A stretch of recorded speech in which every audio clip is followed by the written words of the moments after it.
There's this really powerful tool that I wish more people knew about that helps you to get what you want out of a conversation. And it's called the abstract ladder.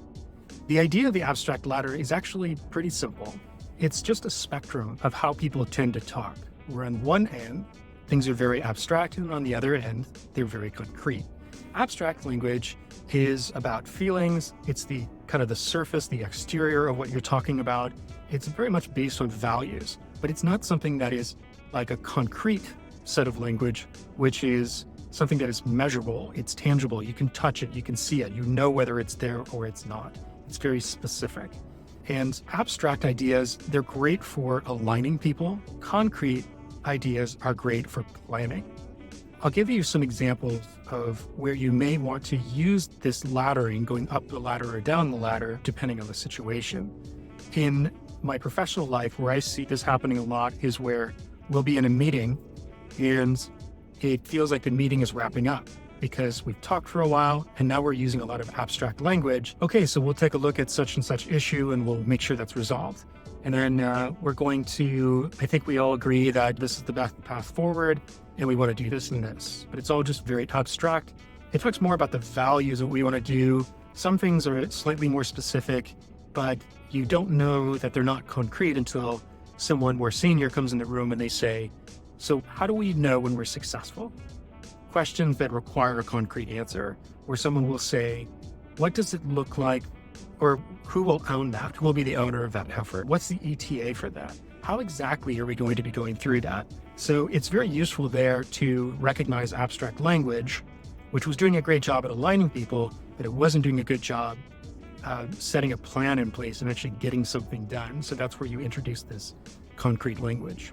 An example of where you may want to go the other direction is misunderstandings happen, right? Sometimes you're talking in the concrete with someone, they misunderstand, and then you can tell that their sympathetic nervous system is taking over and they're getting maybe a little hostile and they're locking down. You might try to right the misunderstanding with them by talking even more concretely, but you get to a point where they're basically locked up. They're not really listening. So you want to get out of your planning, your concrete mode, and go back into abstract, because what you're really missing here is alignment. This is something that is counterintuitive, but it works really well, which is just stop talking about whatever it is concretely you're talking about it.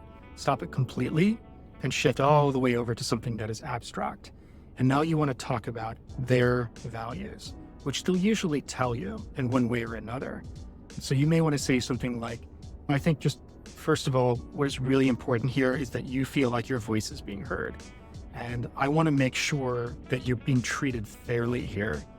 If something wrong happened, then it needs to be righted. Nothing about what I just said is concrete, that you couldn't really make a plan out of it without going into a concrete territory. But it's setting up these value statements that they're going to hear, and that provided you got their values correct, they're going to start aligning with you. From there, they will have relaxed and they will start listening to you more.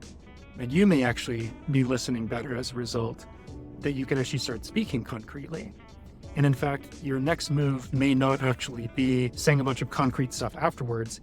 Your best next move after that may be actually asking them a question to fill in the concrete details. And again, that's an opportunity for them to fix that if you've gotten their values wrong. Assuming I've got that, what does it look like for you to have this work the right way? What does it look like for you to be treated fairly? What do you think would need to change based on what you've seen now?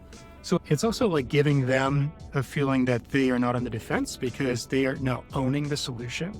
They're being invited to the conversation. They're not feeling like they have to play the game of conversational tennis with you because you are letting them have the next word. And then let's also acknowledge the fact that it's helping you too. You may be way off base. You may be completely misunderstanding where they're coming from. So this could be a double whammy, because it allows them to better inform you on how to proceed with the conversation. So that's another tip, that questions are very powerful when they're used at the right time and in the right way. So that's going from concrete to abstract. And one of the ways that we see this in real life play out is with politics, right? This is the reason why bills have names like No Child Left Behind, or the Freedom of Information Act. They tend to be, the more powerful ones tend to be very descriptive about the values that they have, as opposed to just the specifics of what actually is entailed what rights are given versus what rights are taken away. No Child Left Behind doesn't tell you anything about what the bill does, that example. And that's also why you'll hear politicians talk about election integrity, and we need to protect election integrity. Using that word protect is a very abstract word. And when you look at actually the concrete details of the bill, or whatever it might be, it's talking about these very concrete things and saying, you are allowed to do this, but you're not allowed to do that. When you read that, it may give you this feeling of not really understanding what that even has to do with protecting election integrity. But it's still very powerful because we're not logical people. Unfortunately, these tools can be used also to manipulate people. And I do want to acknowledge that because it's a useful tool in anybody's hands, unfortunately.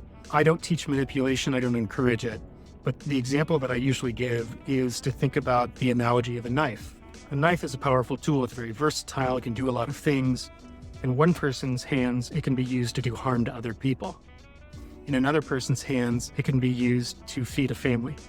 These are tools that you use them as you decide to use them, and I hope you'll use them for good.